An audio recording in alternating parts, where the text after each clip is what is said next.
I am running for council again. I'm hoping to get reelected in order to complete some of the initiatives that I've started with transportation.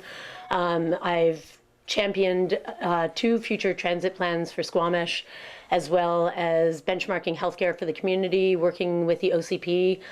It's pretty clear in our community that our OCP does not reflect economic diversity and the globalization strategies that are going on for our economy right now, that our land use planning needs to change, and we need to have a future plan. We need to have a better plan for our land use in Squamish. As well, I'm raising two kids in this community. I want to see healthy streets and safe streets.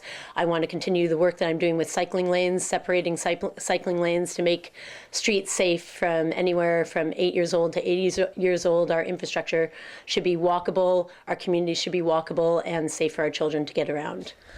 What is the greatest challenge facing Squamish? I really feel like our greatest challenge right now is how we are going to manage growth in our community.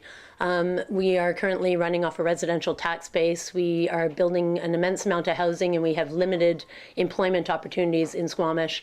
We really need to diversify our employment base and our economic base, as well as managing change.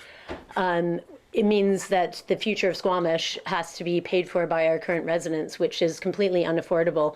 Our current tax base is mostly residential, and our small business picks up the tax base.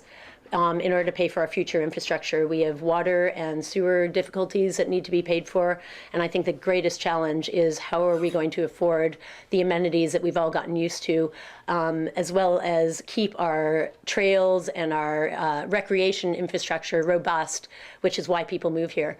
So how are we going to afford a new ice rink? How are we going to afford to update Brennan Park, keep our residences safe and manageable, as well as having infrastructure for the future while our population is growing so vastly. It's a real challenge to be able to afford all the amenities that we are in need for the future.